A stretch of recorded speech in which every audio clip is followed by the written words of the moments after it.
सो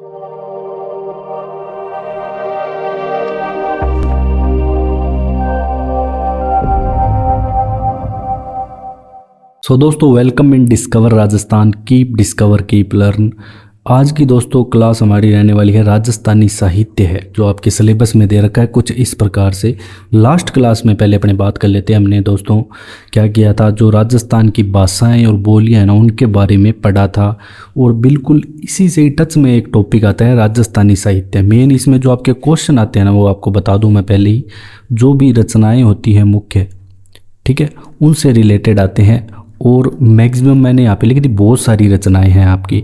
बाकी मैं आपके कम्युनिटी पोस्ट में डालूंगा, वहाँ पे आप आंसर देना। तो डालता रहूँगा डेली, मतलब एक दो क्वेश्चन, तो उससे वहाँ पे आंसर दोगे तो वहीं से भी आपको याद हो जाएगा, ये वाला टॉपिक पूरा कवर हो जाएगा। बाकी अभी मैं जो जो बताने वाली चीज़ें हैं वो मैं आपको क्लियर करके चलूँगा। पूरी राजस्थानी साहित्य जो आपका जो पेपर 3 है असिस्टेंट प्रोफेसर का, इसके लिए बहुत इंपॉर्टेंट दोस्तों क्लास रहने वाली है। आप हमारी प्लेलिस्ट में जाके देख सकते हो। लगभग सिलेबस आपका ये जो इतिहास कला संस्कृति का है, मैंने प्रीवियस ईयर एमसीक्यू से कंप्लीट करवा दिया है। ध्यान रखना, प्रीवियस ईयर एमसीक्यू से करवाया है।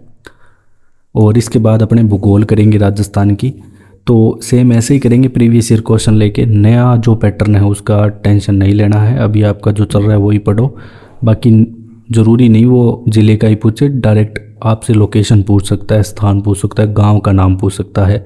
तो इसलिए मैं ये चीज़ को बार बार बोल रहा हूँ, क्योंकि सभी लोग इसी की टेंशन ले रहे हैं कि जीके अपडेट हो गया, ये हो गया। तो ऐसा कुछ नहीं है। और आरपीएससी ने अभी आरएस में देखा तो इस टाइप का कोई भी क्वेश्चन पूछा भी नहीं था जिससे कि कोई प्रॉब्लम हो किसी को, या कोई ऑब्जेक्शन उठाए उस क्वेश्चन पे। तो अब आपके जो राजस्थानी साहित्य है दोस्तों, इसमें देख सकते हो आप, पहले आपका जो आरंभिक काल है, फिर मध्यकाल है, फिर जो पोस्ट मिडाइवल पीरियड है, ठीक है, जो मतलब उत्तर मध्य काल हो गया, आधुनिक जो काल है, उन सारी चीज़ों के बारे में पूछा है। इसके अलावा जो प्रमुख रचनाएं हैं और उनके क्या काम है, वो सारी चीज़ें यहाँ पे पूछी गई है। हर एक चीज़ को अपने अच्छे से पढ़ेंगे, अच्छे से जानेंगे। तो स्टार्ट करते हैं दोस्तों क्लास को।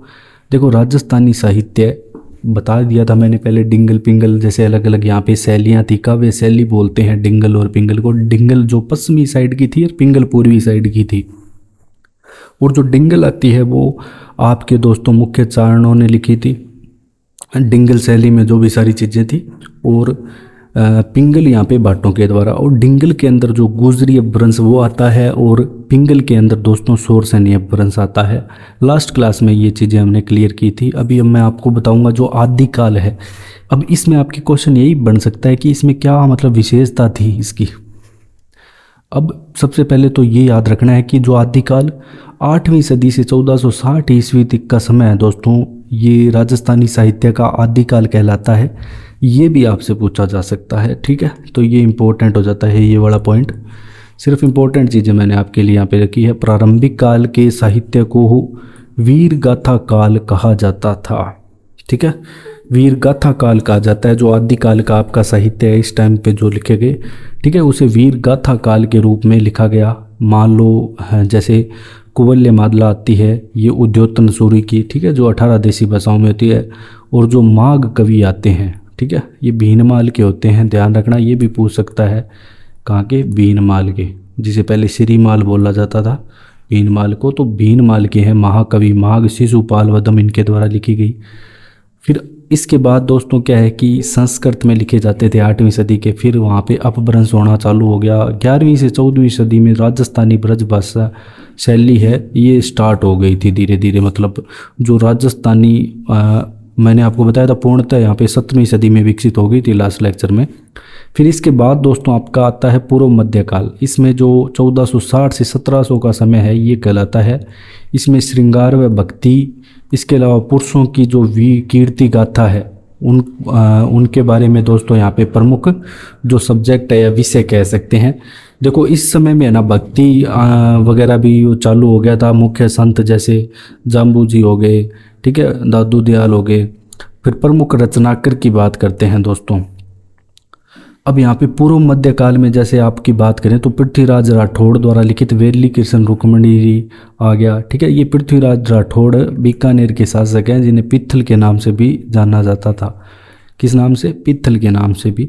मैक्सिमम ये माउंट आबू की साइड रहते थे।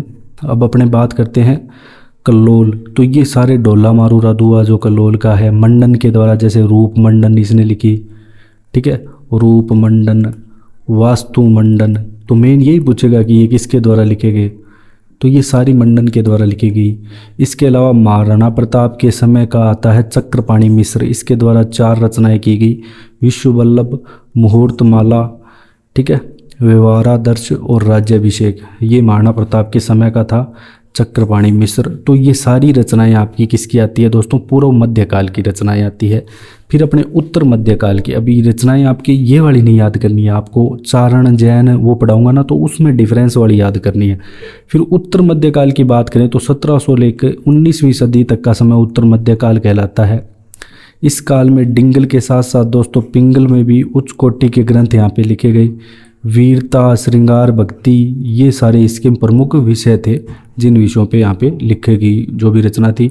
आधुनिक समय की बात करें तो 1857 के बाद का समय दोस्तों पूरा आपका मॉडर्न पीरियड कहलाता है। जब ये अपने हिस्ट्री पढ़ते हैं तो भी अपने ऐसे ही पढ़ते हैं, मॉडर्न हिस्ट्री 1857 के बाद की, या वहाँ से स्टार्ट करते हैं, 1857 की क्रांति से स्टार्ट करते हैं जब अंग्रेज़ों का शासन अच्छे से आ गया था। अब दोस्तों जो राजस्थानी साहित्य की रचना की दृष्टि से अभी से है ना अलग अलग चीज़ों में बांटा गया। अब आपसे ये पूछ ले कि राजस्थानी साहित्य को रचना की दृष्टि से कितने भागों में बांटा गया है, तो 5 भागों में रचना की दृष्टि से बांटा गया है। कौन कौन से है दोस्तों, चारण साहित्य, ब्राह्मण, जैन, संत और लोक साहित्य में अलग अलग यहाँ पे बांटा गया। मेन आपके चारण और जैन साहित्य है, ठीक है। बाकी में भी इम्पोर्टेंट है, बस उनके बारे में अपने को बस इतना ही जानना है कि कौन सा है। बाकी अपने को इसमें जो ये टॉपिक है आपको इसमें आपको रचनाएं याद रखनी है मेन तो, ठीक है। सबसे पहले अपने चारण साहित्य के बारे में जान लेते हैं। राजस्थानी भाषा का जो सबसे समृद्ध साहित्य है दोस्तों वो चारण साहित्य कहलाता है। और मोस्ट इम्पोर्टेंट जो क्वेश्चन है, तो जो चारण शैली की प्रारंभिक रचना कौन सी कहलाती है, ये भी बहुत बार एग्जाम में दोस्तों आ जाता है। तो बादर दाडी की वीर मायण या बायण भी लिखा जा सकता है, जो 15वीं शताब्दी की होती है। कब की, 15वीं शताब्दी के समय की होती है दोस्तों। इसमें राव मल्लीनाथ व उसके ज्येष्ठ पुत्र जगमाल की वीरता और इसके अलावा राव वीरम का इतिहास भी है, जिसमें ये अपने पिता का बदला भी लेता है। तो ये भी पूछ सकता है आपसे कि ऐसा किस में है, मतलब किस रचना में है जिसमें राव मल्लीनाथ व ज्येष्ठ पुत्र जगमाल की वीरता का वर्णन किया गया है। तो वीर मायण में है बादर दाडी की। तो इस तरीके से भी आपसे क्वेश्चन वो पुटअप कर सकता है। सारे क्वेश्चन दोस्तों आपको जो कम्युनिटी है उसमें मैं पोस्ट करूँगा, तो इस प्रकार के क्वेश्चन भी वहाँ पे मैं लेके आऊँगा। तो वहाँ पे आप उत्तर दोगे, गलत होगा 1-2 बार, बाद में याद हो जाएगा। ये ऐसी चीज़ें क्या कि दोस्तों बार बार अपने क्यूज लगाते हैं तभी याद होती है। अचल दास खिचड़ी जो वचनिका है ये आपके आरएएस में आया था अभी 2023 में, ठीक है। आरएएस 2023 में आया था आरपीएससी द्वारा।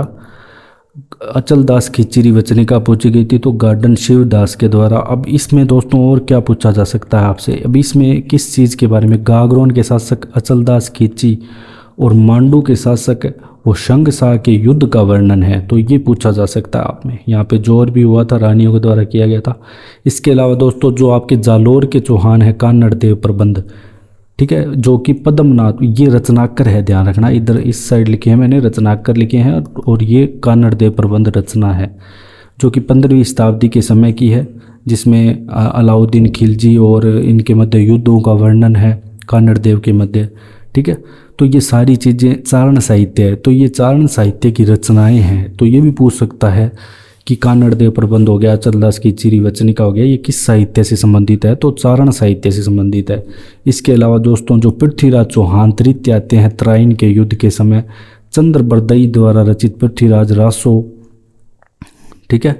तो ये पूछा जा सकता है कि पृथ्वीराज रासो में आपको किस चीज़ का वर्णन मिलता है, किस युद्ध का वर्णन मिलता है, ये भी आपसे पूछा जा सकता है। फिर बात करते हैं दोस्तों खुमाण रासो की। तो आप कंफ्यूज बहुत हो गए दोस्तों, क्योंकि एक जैसे नाम आएंगे। अब ये सारे नाम आपको प्रैक्टिस से थोड़े याद हो गए। दलपत विजय द्वारा दोस्तों यहाँ पे खुमाण रासो लिखी गई है। विजयपाल रासो यहाँ पे नल सिंह के द्वारा, किसके द्वारा, नल सिंह के द्वारा।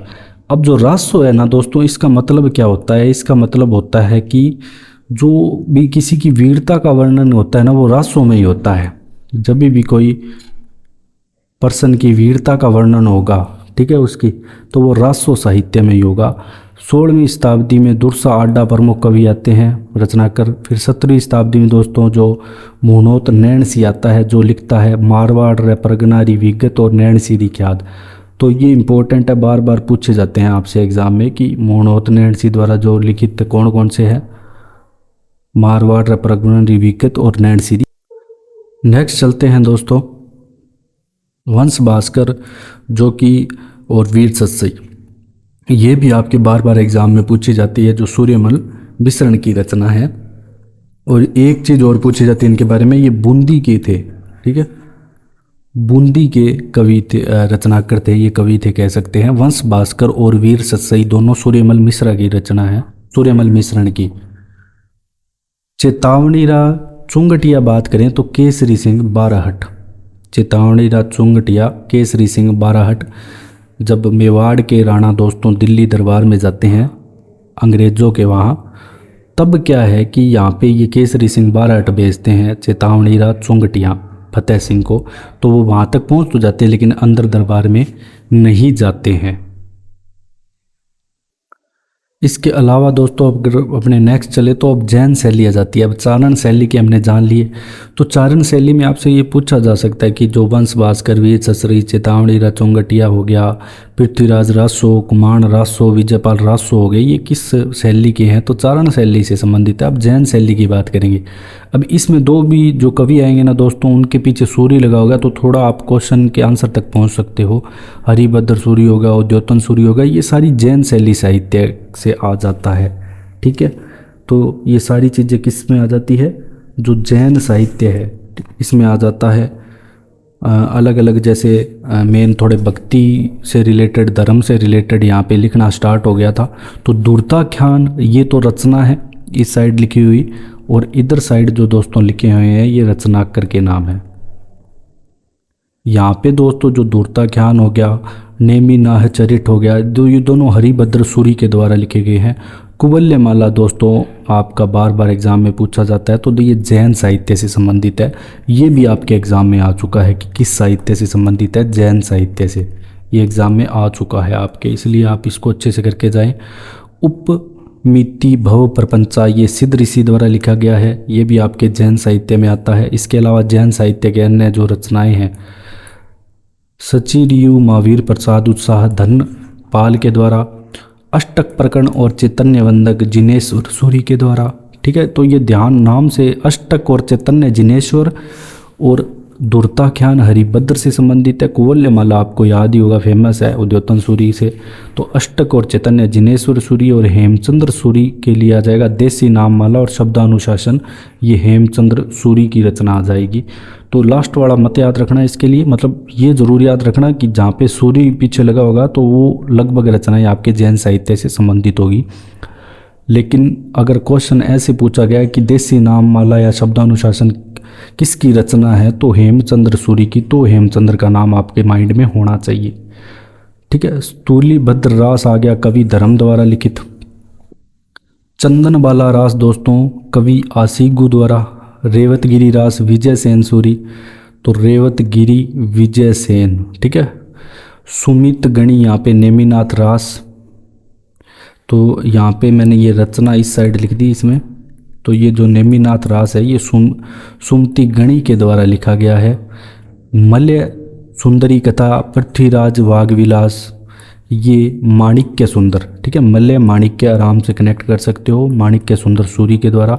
विसल देवरासो नरपति नालय, अब ये है ना दोस्तों, जो विसल देवरासो है बार बार आपके एग्जाम में पूछा जाता है कि किससे संबंधित है विसल देवरासो नरपति नालय। अब इसमें जो वर्णन है ना, विसल देव चौहान और भोज परमार की पुत्री के जो प्रेम प्रसंग का यहाँ पे वर्णन किया गया है इसके अंदर विसल देवरासो में, जो नरपति नालय द्वारा रचित है। किसके द्वारा? तो ये तो रचना है, और इधर जो नरपति नालय है ये रचनाकर है, ठीक है। अब अपने चलते हैं नेक्स्ट, जो श्रेणी करा जानो रास देवपाल के द्वारा। नल दमयंती रास, ऋषिवर्धन सूरी के द्वारा, रात्रि भोजन रास, धर्म समुद्र गणी के द्वारा, परदेसी राजानो रास सहज सुंदर के द्वारा। तो एक बार ये आंखों से थोड़ा निकाल लेना, बाकी मैं आपको कम्युनिटी में पोस्ट करता रहूँगा, वहाँ पर आंसर टिक करोगे तो आपको याद हो जाएगा। ठीक है, तो ये सारे एक बार आपको देखने हैं बस। फिर नेक्स्ट 17वीं शताब्दी में यहाँ पे दोस्तों जो स्टार्ट हो गई काव्य माधवालन चौपाई, डोला मारवंडी चौपाई। ठीक है, तो ये कुशल लाभ के द्वारा, ये इंपॉर्टेंट है दोनों ही। ठीक है, कुशल लाभ वाली दोनों याद रखनी है। अमीर और रस और अमीर काव्य सारंग धर के द्वारा, किसके द्वारा? सारंग धर के द्वारा। डोला मारूरा दुआ कवि कल्लोल के द्वारा, इंपॉर्टेंट है। तो ध्यान रखना, जो डोला मारूरा दुआ है ये जैन साहित्य से संबंधित है, चारण साहित्य मत करके आ जाना, इसलिए इंपॉर्टेंट हो जाता है। सदैवस चरित्र दोस्तों कवि भीम के द्वारा, तो डोला मारूरा दुआ ध्यान रखना है। संत साहित्य की बात करें तो यहाँ पे अब आपके संत साहित्य ग्रंथवाणी आ जाती है, सर्वंगी आ जाती है, जो रज्जब जी के द्वारा लिखी गई। जो शिष्य थे किनके, मतलब इनके गुरु कौन थे? दादू दयाल, जिनके बारे में हमने पढ़ा था अच्छे से, जो कि अहमदाबाद के थे, लेकिन मेन उनकी जो कर्म भूमि थी वो राजस्थान थी। तो ये इन्हीं के ही शिष्य आते हैं रज्जबदी, ये ग्रंथवाणी और सर्वंगी। इसके अलावा मीरा की पतावली और नरसी जीरो मायरो। ठीक है, वैसे तो नरसी जीरो मायरो का नाम रतन खाती आता है, लेकिन जो ये निर्देशन में लिखा गया वो मीराबाई के लिखा गया, तो मेन इसे मीराबाई ही माना जाता है। वेली कृष्ण रुक्मणी वचनिका, ये पृथ्वीराज राठौड़ के द्वारा दोस्तों यहाँ पे लिखी गई। तो ये सारे यहाँ पे संत साहित्य में आते हैं, जो संतों से संबंधित है। नागदमन, रुक्मणी हरण, ये सारे दोस्तों आपके संत साहित्य है, जो कि सायाजी झूला के द्वारा लिखे गए। ठीक है, इसके अलावा फिर आ जाता है दोस्तों आपका ब्राह्मण साहित्य। ब्राह्मण साहित्य में जैसे आपके वैसे तो भाषा है ना, मेन ब्राह्मण साहित्य में संस्कृत भाषा होगी। ठीक है, और जो ब्राह्मण साहित्य में मेन जैसे बहुत सारी आ जाते हैं, रणमल छंद आ जाता है जो श्रीधर व्यास के द्वारा लिखा गया। इसके अलावा कान्नड़ देव प्रबंध आ जाता है। ठीक है, सॉरी संत साहित्य, ब्राह्मण साहित्य की बात कर रहा हूँ मैं। ठीक है, फिर इसके बाद दोस्तों आपका जो आएगा लोक साहित्य आ जाएगा। कौन सा? लोक साहित्य। अब ऐसा नहीं है कि एक चीज़ दोनों में भी आ सकती है, क्योंकि दोस्तों पूरी तरह जो राजस्थानी का विकास 17वीं शताब्दी में होता है। ठीक है, तो उनमें आपको मरुभाषाई भी मिल जाएगी, संस्कृत मिक्स ऐसे भी, मतलब अपभ्रंश रूप मिलेगा सब जगह, ऐसी बात नहीं है। तो अपने को इसीलिए आपके एग्जाम में डायरेक्ट रचना ही पूछी जाती है कि मीरा की पतावली की रचना किसने की। ठीक है, तो जो आपका जो ये टॉपिक है इसमें रचनाओं के बारे में ही आपसे पूछेगा। और इसके अलावा दोस्तों जो ये जितने भी साहित्य हैं इनको विधा की दृष्टि से भी विभाजित करते हैं दो भागों में, एक तो पद साहित्य और एक गद्य साहित्य। तो उनमें भी सेम आपकी यही रचनाएं आएगी। ठीक है, बस उनको विभाजन सब ने अलग अलग तरीके से किया है। अब कुल मिला के मैं आपको बताऊं तो आपको है ना सिर्फ रचनाएं याद रखनी है। इस टॉपिक में जितने भी आपके प्रीवियस ईयर एग्जाम में रचनाएं आई हैं, जो भी मैंने आपको बताई इंपॉर्टेंट बता दी है। इसके अलावा और बता देता हूं दोस्तों, जो मानचित्र रासो है किसके द्वारा दोस्तों लिखा गया? तो नरोत्तम के द्वारा। ठीक है, ये कुछ इंपॉर्टेंट है यहाँ पे, और कुछ आपके प्रीवियस ईयर आई हुई मैं करवा देता हूँ आपको। 1 सेकेंड। अगर अपने बात करें तो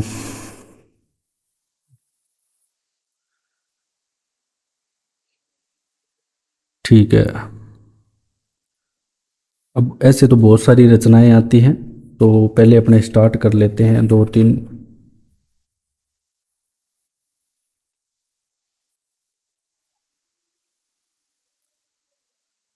जैसे संगत रासो गिरधर आसिया के द्वारा, ये भी इम्पोर्टेंट है। इसके अलावा जो संगत रासो पूछ लिया, पहले रासो कर लेते हैं सारे। संगत रासो गिरधर आसिया के द्वारा, गिरधर आसिया के द्वारा।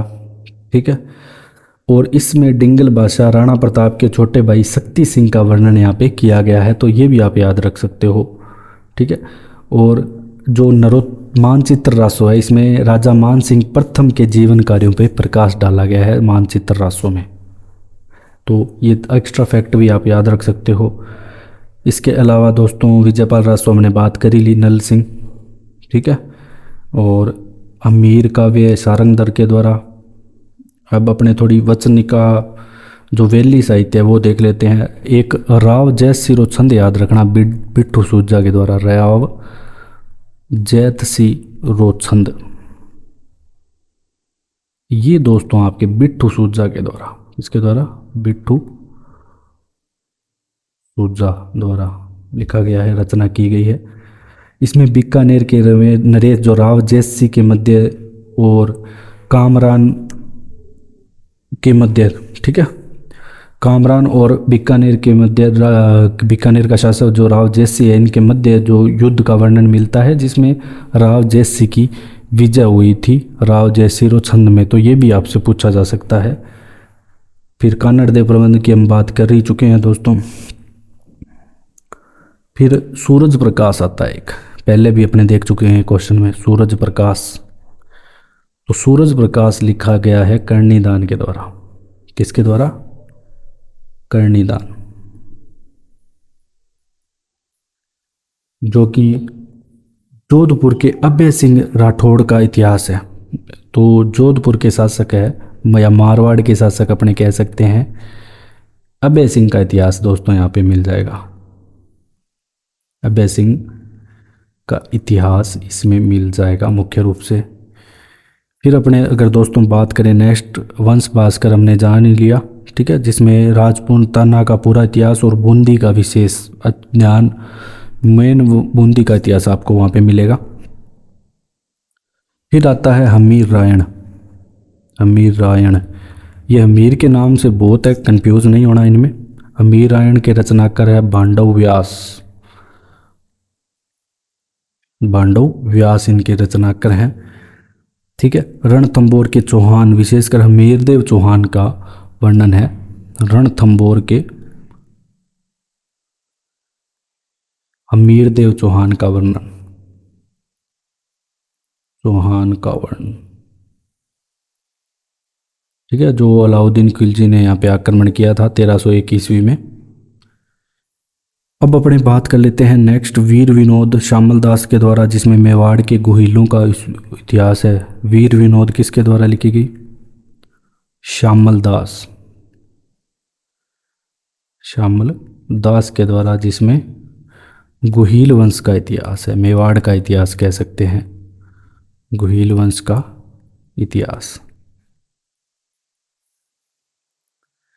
फिर दोस्तों हमीर मद मर्दन जय सिंह सूरी के द्वारा, जिसमें रणथंबोर के राणा हमीरदेव चौहान का इतिहास है। तो ध्यान रखना, हमीर मद मर्दन किसके द्वारा लिखी गई? जय सिंह सूरी के द्वारा, जय सिंह सूरी के द्वारा हमीर मद मर्दन यहाँ पे लिखी गई थी।